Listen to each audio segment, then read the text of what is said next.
is because billions of dollars are spent on personal development. Millions are being made by coaching companies, yet only a small percentage of coaches actually succeed in becoming a full-time coach. And I believe we can change that today. Now, if we can change that, we'll be able to reduce pointless suffering, depression, suicide on a global level. That's why we're here. Hi there, Adrian here, and this is a video from a Zoom session that we do. We do these Zoom sessions every Sunday and we take questions and answers from the audience, some of our students, some of our members. We never know what questions are coming up, so I'm always excited to do these sessions and I hope to see you at one of them. Make sure you hit the subscribe button below and check out the other playlists that we have. Thank you, enjoy.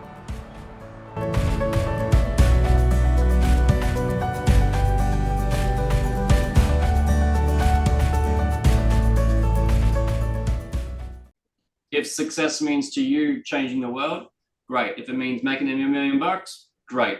If it means making life better for your family, great. But there are many different ways you can succeed as a coach, and that's what we're here to discuss today.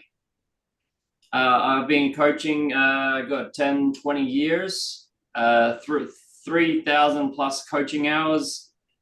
I trained with the creators of NLP and a bunch of other people. And I'll show you a couple of slides and then we'll get into some of the magic. These are some of my trainers. These guys created the NLP, all the original creators of it.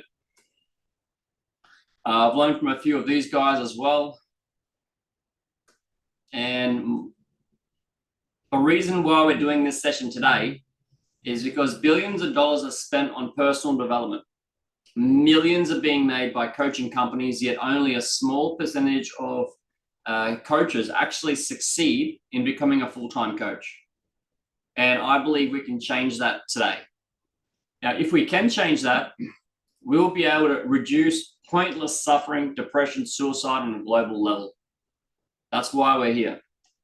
So many people go into these coaching programs and you might find some of them will do like 40 people a month, or every couple of months, 40 people go through a coaching program. And out of those 40 people that go through, only a small percentage of them will succeed. And I think the numbers are something like 5%. Now, some of the reason for the huge dropout is a lot of those people might be human resources. The fees might be paid by the company. But either way, I have this kind of ICF leadership position, and I'm a member of the ICF. And one of the things I did was I got on the telephone and I actually called up all the professional coaches in my part of Australia. So doing research, I called them all up and I spoke to a whole pile of them, and I found out who was succeeding and who wasn't. And there was a very small number that was succeeding. It was quite shocking. So I really want to share with you guys, because if you guys are becoming coaches and you don't succeed, you'll probably end up going back to your job. And if you have experience in helping people reduce depression, anxiety, or helping people come back from suicide, if you have experience helping people feel motivated, empowered, and go achieve their dreams, I think you should be doing that, not stuck in a job you don't like.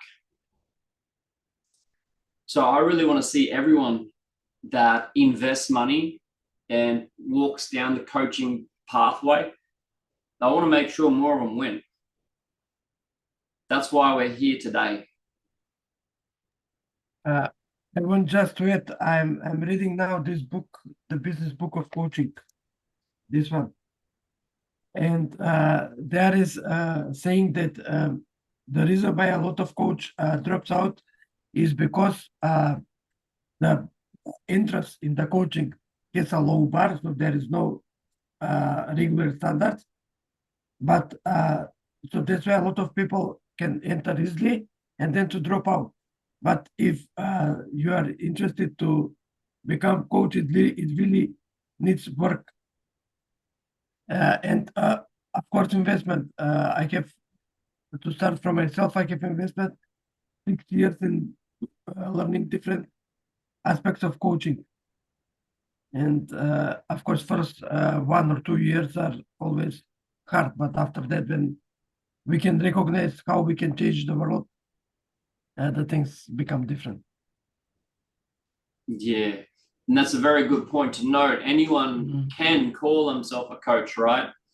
Anyone can buy a $15 course from Udemy, or just get a book, or use the word. So as Darko said, the benchmark, or the bar to get in as a coach is really low. Anyone can call himself a coach, but to succeed, it's actually a lot higher.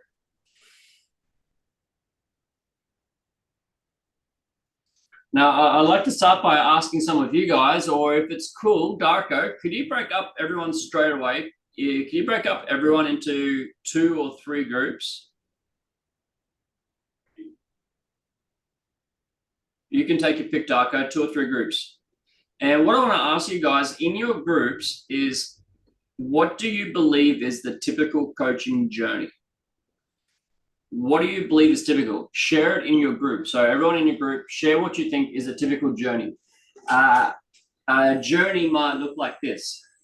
So Johnny starts a course, 12 months later, he is qualified and clients are lining up for Johnny.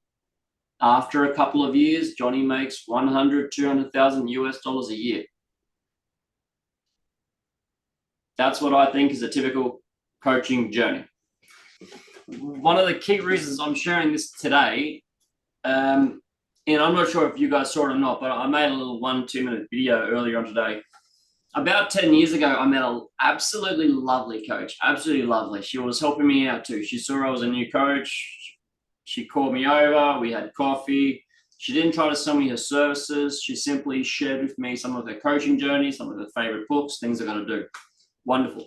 Now, this lady here was a teacher, and she was at the same school, and the school had the idea that us coaches would go out and we would do Facebook marketing, Instagram marketing, or something like that, some kind of social media marketing, and we would get our clients. This lovely lady had a great niche. She was a teacher. She was, I think, 20 years, a teacher for about 20 years. So quite experienced in that. Teaching qualifications, teaching network, good reputation in the field, now coach training. So she thought, I'll sell coaching to teachers. And on top of that, I'll make a book. So she's made a book all about coaching for teachers. And then she's gone on to sell coaching for teachers. Pretty clear niche, right?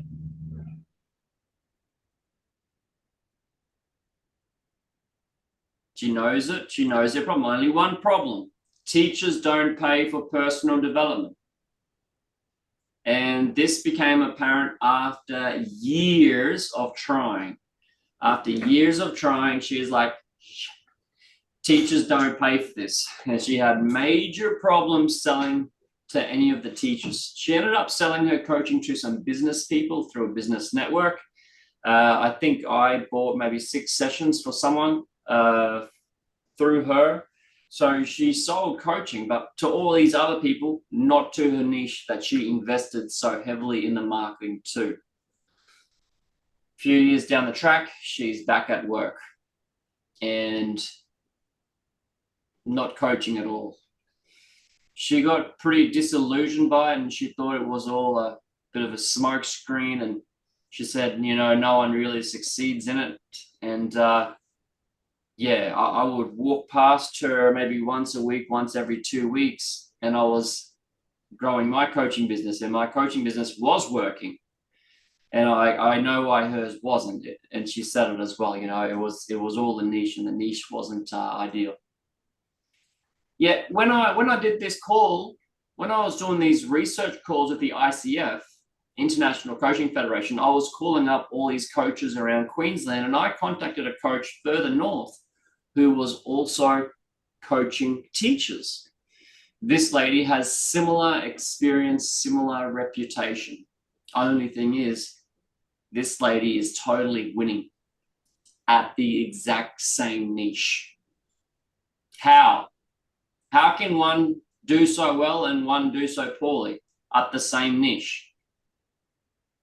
How can one sell it and one can't?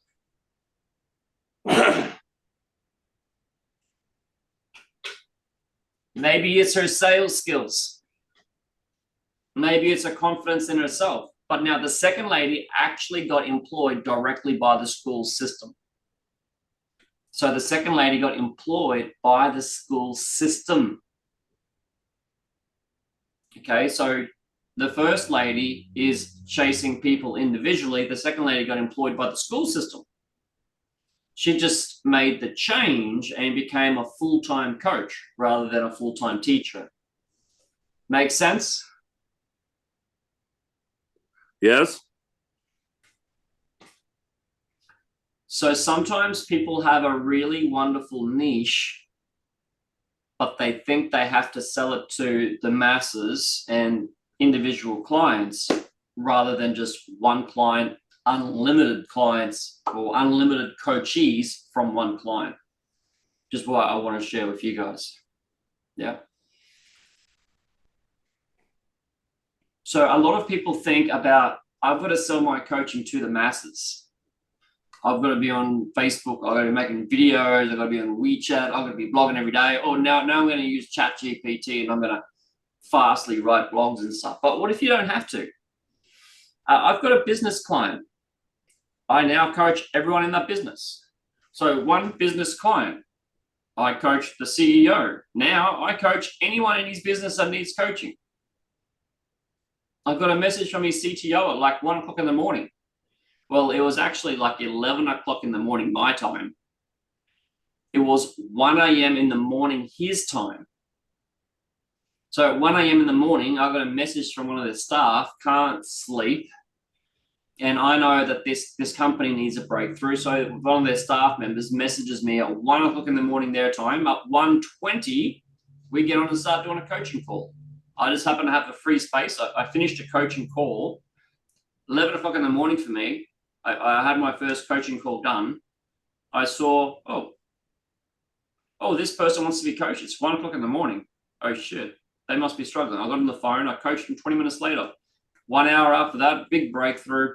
Client had a breakthrough. Okay, so that's another way you can do your coaching. One business or one CEO, one CTO, one CFO, and work your way in and coach the whole bloody business. Now, on this kind of engagement, you can have a retainer, $1,000 US or $2,000 US, even $10,000 US, even $10,000, $20,000 US with one business client. And you're available for everyone in that business and they can call you 24/7. You're not necessarily going to answer 24/7, but they could message you 24/7. So this is a different way of working it. Another way, mum and dad, well, not my mum and dad, mum and dad, they have an electrical business. So they have an electrical business. I go down there. Firstly, I coach the lady. Then I coach her husband. I make an agreement. Every week I go to their business. Every week I go to their business and I coach either one of them.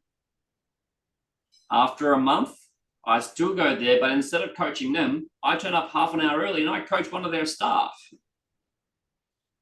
Whenever they have a toolbox talk, so every Friday afternoon, all the boys come in and they have a toolbox talk. Yeah, I'm there half an hour early talking to one of the boys, and during the toolbox talk, I'm there and I'm emphasizing or I'm backing up what the boss says. At the end of the toolbox meeting, I'm also open and free for any of the employees to have a little chat. Can you do that as a coach? Why not? Yeah, that's an extra mile you do for the business anyway. And to help people. And when you do that extra mile, they appreciate it and it makes a difference. Now, you might not have the financial arrangements work out, but if you just start working with the boss and you go the extra mile, say, hey, I'll give a couple of your crew a coaching session if you like. Yeah. So you coaching the boss, you offer a couple of these guys a session, offer it to the boss first, say, hey boss, since you're enjoying this coaching so much, how about I offer a couple of sessions for your staff? Or out of all your staff, who's got the most headaches? How about I coach them for you? So go the extra mile, coach their staff. Do it for free, maybe. Go the extra mile. But after a month, say, all right, hey, how about we do this? After a month, come up with your proposal where you'll coach more of their staff more regularly. Yep. Now, a lot of the companies, they might have 5 to 10 staff. Small businesses, 5 to 10 staff. Do you think they have a human resource person? Probably not. When the businesses have over, say, 20 people or 15 people, they want a dedicated human resource person. Someone to handle recruitment, people problems and that, right? But when they're smaller than that, they don't have anyone doing it. And if you are running a business and you have 10 staff, you know what you have, right? Now, not if you're super optimistic, but generally speaking, if you've got 10 staff, you've got a pile of headaches. Yeah. So I know some of you guys have got your own staff. So if you've got 10 staff or 15 staff and you don't have a human resource person, you've got a lot going on. So if you can have a coach say, you know what? I'm here, let me help. Yeah. I'm here, let me help. You can represent HR. You can provide a little HR function. Coach the boss or coach the superiors and deal with the low-level traumas. Is that making sense? Are your minds opening up to new possibilities? We're going to have a few more possibilities come out, okay? Okay, something for you to consider briefly. Logical levels. All the NLP people know this already. But if you look down here, we have ICF coaching, business coaching, IAC coaching, EMCC coaching, generative. You got all these different forms of coaching. And if you chunk up on the different forms of coaching, you could also chunk sideways to therapies, mentoring, counseling, consulting, leadership, or simply having conversations. So if you want to be a coach, if you want to excel as a coach, what would happen if you switched labels or if you had an extra label?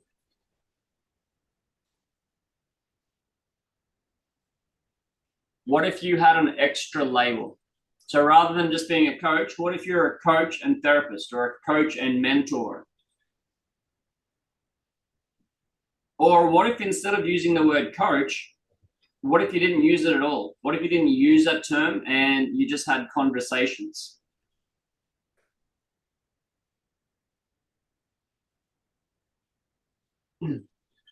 Now, some people get stuck in the coaching framework, particularly like the ICF framework. So if there's any ICF coaches here, they often get the most stuck because they believe coaching is a conversation between two people.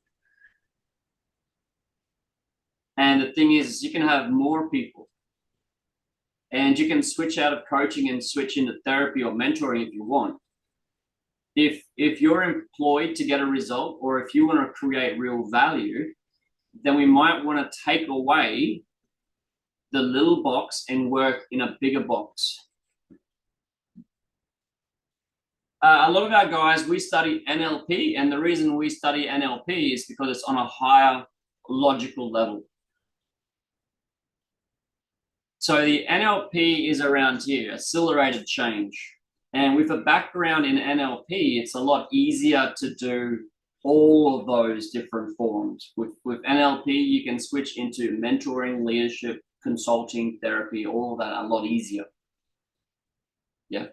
With people, if they just have the ICF, they get stuck because they've only got in the box training. Have you considered these ways to excel as a coach? Okay, so one to the masses via social media. I'm sure you've all considered that, right? What about one to the masses via your suburb? Via your suburb. There's a suburb near me where they are doing a parental training program. Yeah, a particular suburb. And in this suburb, they've launched a coaching program for a suburb. Yeah. And Daniel here, he was also looking at another coaching trial where they had something like 6 to 12 mentors going out to coach families across the region. So consider that. What if you were to focus on your suburb rather than social media? What if you were focused on your suburb? Does everyone in your building know you're a coach?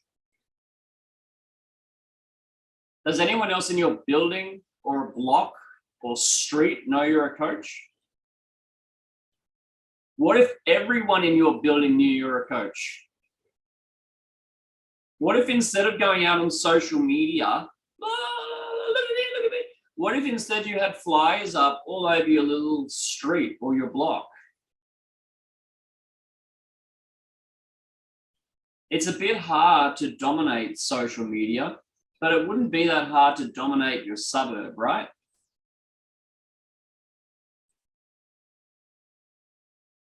With that, if you're going out and targeting a suburb or your suburb, you might have some partners, some partnerships.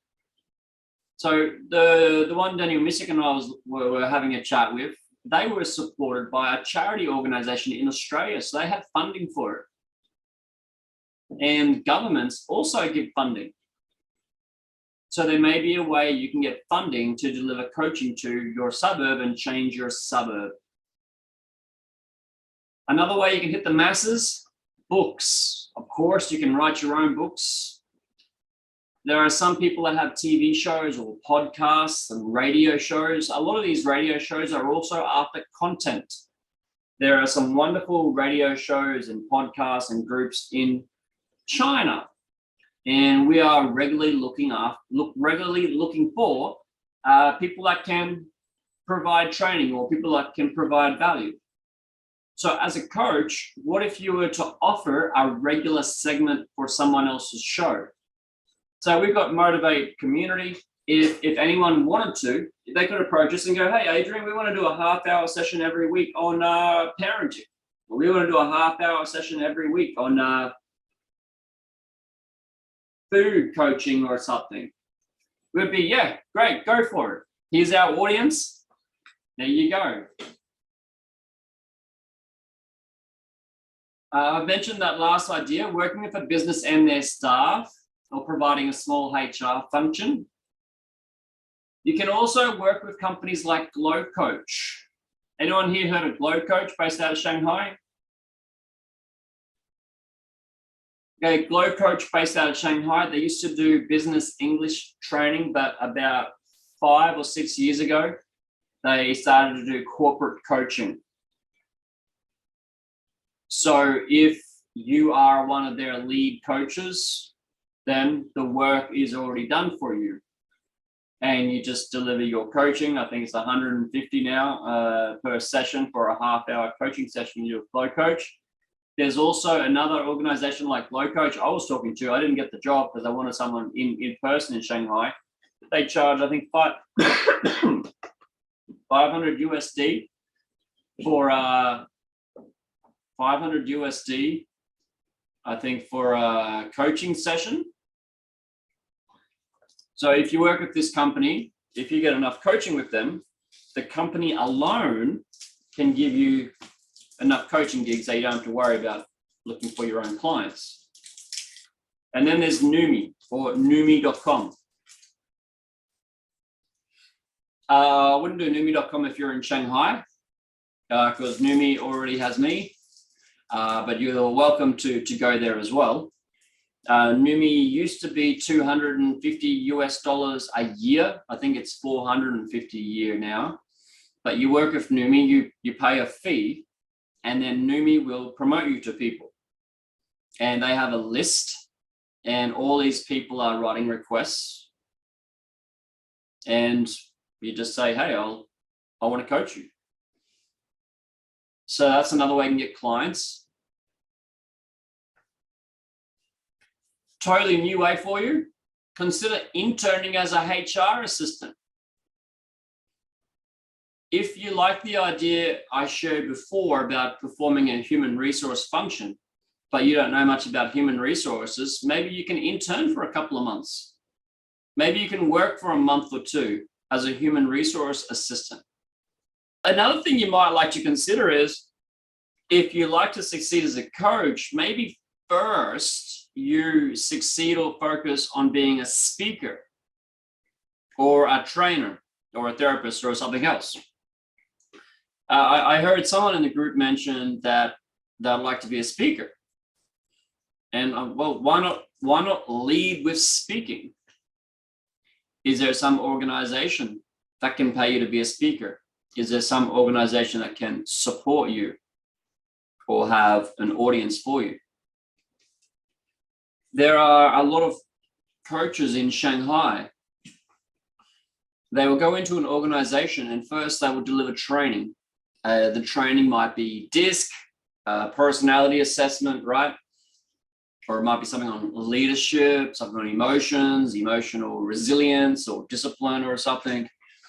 Could be one of these courses on how to be goddamn handsome. I'm not too sure. But they lead the training with a course and then they offer coaching. Or they lead with the training, and as part of the training, the top people get a free coaching session each. And from that, if they want more coaching, then they hire you. So you can always consider leading with training, with speaking, or with your book or something else. Another couple of ideas I heard, teenagers. Who would like to make an impact by working with teenagers? Me too, Rajni. I think teenagers would be great. Now, question, what about teenagers in the first year of high school or the last year of high school?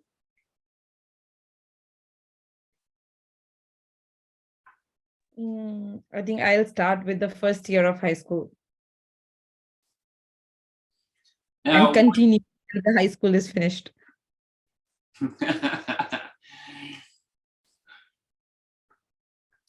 We can make a massive impact for teenagers. Yeah, massive impact for teenagers. And you know what? Teenagers can love it. They can love it. They can really love it. You come down to their level and you do some content-free stuff where they don't have to tell you what the problem is, but just have them think about a problem and then get them a bit of a solution. So then they start to go, oh, you can help me with anything I want, and I don't have to actually tell you what the problem is. Cool, I can do this with my boyfriend or my girlfriend or my mom and my dad or whatever. So content free for teenagers, incredibly effective, right? But can teenagers pay for coaching?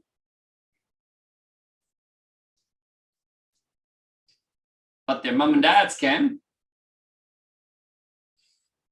So then what about their schools? Could their schools pay for it? Yeah. Yeah, maybe not. But through the schools, you could certainly reach them, couldn't you? So most schools, you can actually advertise at schools quite easily. You can advertise at schools quite easily. So advertise at the school, first year or last year or whatever target or niche, helping them with exams, helping them with stress, helping them with anxiety, helping them get empowered, whatever you want to do with them. Advertise it, school papers, get the parents to pay for it. Parents sit outside or in the lounge room and you work with the students, something like that. And you guys know in a lot of cultures, people will pay for their kids, and the difference it can make is huge. For those that do any of the NLP, submodality changes like exams further away, exams closer, there is so much value we can give for teenagers, and their brains get it and they roll with it so quickly. Another idea is what about working with a yoga teacher or a fitness coach? Let's say Dino, here's a fitness coach. Hey Dino, can I offer some of your clients coaching sessions? And if any of them buy coaching, I'll give you 40% of the money. Is that okay? That sounds awesome. Great. I'll tell you what. So I've got this kind of coaching program package, and I'd like to offer it to your clients. And if any of them try it and just do the trial one, you know, you get 20%. But if any of them actually buy the bigger program, you get 40% of that. And of course, I'm going to make you look good. Cool. Win-win. Happy days. And with that, I could partner with Dina, or I could partner with another guy who is in the niche, you know. Okay, now any other ideas? Please, I'd like to see a couple of ideas from you guys. What's a couple of ideas we haven't shared yet? But I am thinking back to when I just started, and when I learned about coaching the first time, I was super excited. So excited that I started telling all my friends and inviting them to coaching session. And the interesting thing about that, with really getting excited and sharing it with your friends, when you take them through the experience, they become curious and they start sharing it with their friends. And then they start suggesting their friends to me as well to be coached. And I think that's a really great way to start. Just have a list of people who you really enjoy coaching if you're just starting, and literally reach out to them and inviting them to have a free session with you. And I think as you start, building that momentum, you gain more confidence in actually asking people to sit with you during a coaching session. And then when you create that demand, you can start charging. I think that worked for me initially when I started. And yeah, it's always something that we can do, like really use those grassroots ways of doing it. Literally reach out to somebody and inviting them to a session, somebody who you know. Because, people would most likely say yes to somebody who they know, like, and trust. Yeah, so that's another thing that I can throw there. And if you can do that, you might want to actually make little tickets. You could actually make little paper tickets that you can actually give to your friend, or have a business card. And the business card says complimentary session for your friend. You work with a school or institution. Work with specific industries like medical professionals, or more specifically, surgeons on the edge of burnout. So when you work with a specific industry, obviously we know that the benefit of niching. I hope everyone is well aware of the benefits of niching. But when you focus on something specific, like surgeons on the edge of burnout, you get to find out where those guys are, and you don't have to do marketing everywhere. You only have to market to them, or do a really good job for them and invite them to tell their friends, or get their employer to tell the other surgeons.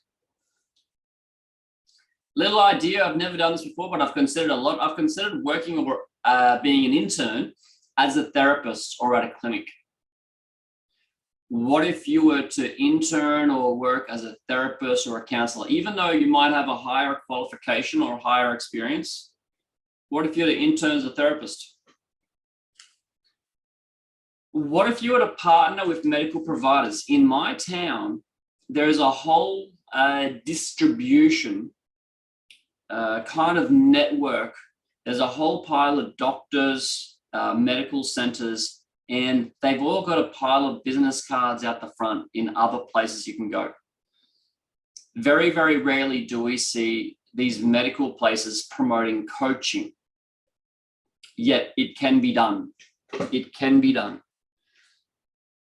There is a coach I know, she's a doctor, she's a GP, and she reached out to a whole pile of GPs offering them coaching, and the GPs thought it was funny. A few months later, one of the GPs reached out. 6 months later, 3 or 4 of the GPs had reached out. And now this coach has a name for coaching the GPs. It took time. But now they're well known, and they're getting more and more general practitioners calling them.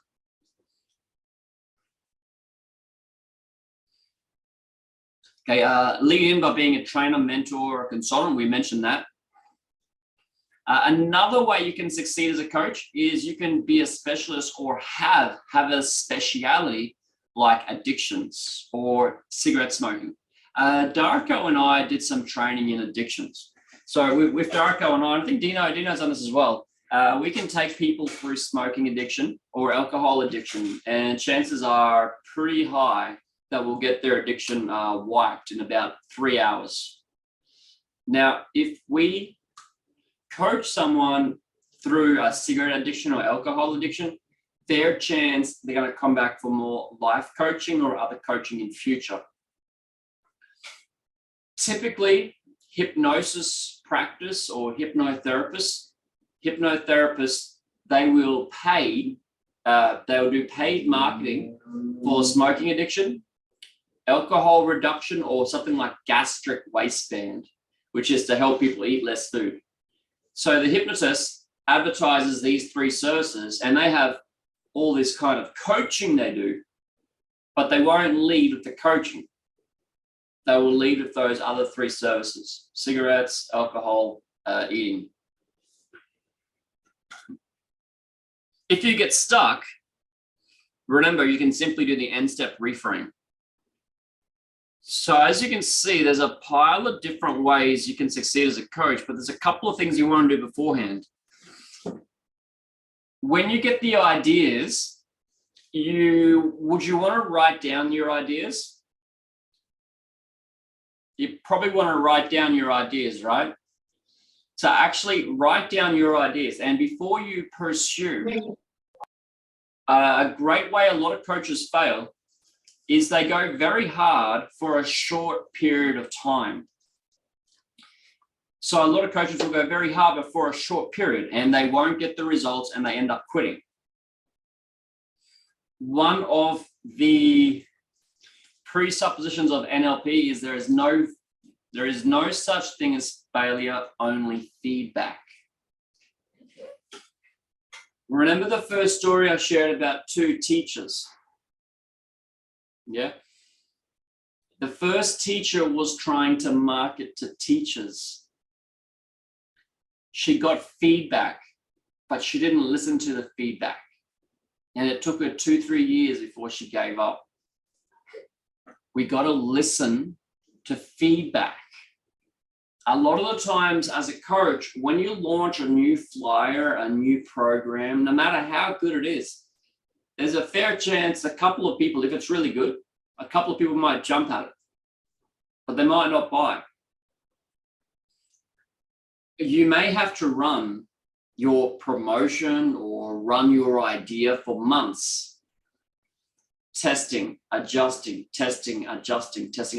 before you actually get solid traction.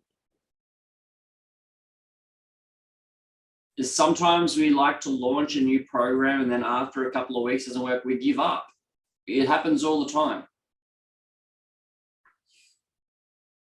I've watched many of our great coaches put in their Motivate community a great offer. And I've looked at it and I'm like, that's a great offer. A couple of weeks later, the coach is like, oh, it didn't work. And I went, it didn't work or it hasn't worked yet. And truth is, it is a great offer. It just hasn't taken shape yet. People might need repetition. They might need to see it a number of times. So if you choose any new pathway, I don't think it's a matter of choosing a new pathway and you're going to nail it tomorrow. Yeah. Whatever pathway you choose, you're going to have to try and adjust, or test and adjust, test and adjust, test and adjust each pathway. It's just like selling different products. If you're selling a new product, you got to find where the market is. You got to test, adjust, test, adjust. So it takes a bit of time. You got to have open ears, open eyes, get the feedback and keep trying. Maybe change the words a little bit, maybe change where you put your ad. Maybe put it up in different physical locations rather than online locations. So with that, any new pathway is going to take time, I believe.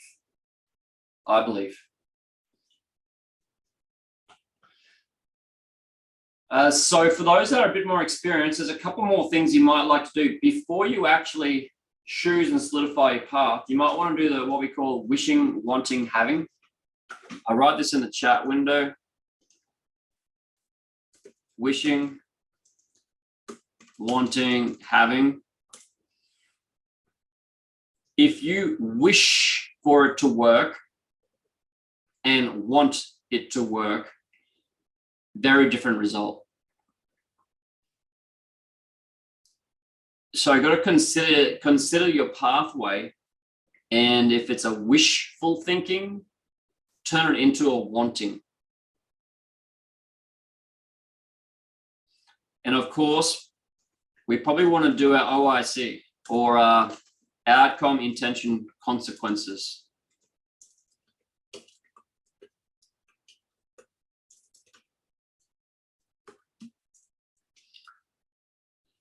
Some people do SMART goals, but before doing SMART goals, we want to do OIC. Consider the outcome. So what I'm looking to do is I'm looking to excel as a coach, and look at your intention. What's the intention behind that? Because some people have the intention behind succeeding as a coach so they can have a relaxed life. Anyone like to have a relaxed life as a coach? Great. Okay, so if we have an outcome and our intention is to have a relaxed life as a coach, well, if our outcome is being like a social media star or releasing a book every couple of months, that might actually mean that our intention isn't met. Because if our intention is to be a relaxed, successful coach, then the outcome and what is required to make that outcome isn't in alignment. Therefore, we will not be effective in getting the result. If we end up doing a big job, a big business, because we want to be a relaxed, successful coach, and we end up signing ourselves up to do all this kind of work, there's going to be consequences. And the consequences are going to be something along the lines of having to do a lot of work, having to do a lot of work every day, losing a lot of freedom to do a lot of work. And those consequences may not be in line with our intention. So we'll get self-sabotage. We need to make sure our outcome, the intentions, and the consequences line up. Make sense?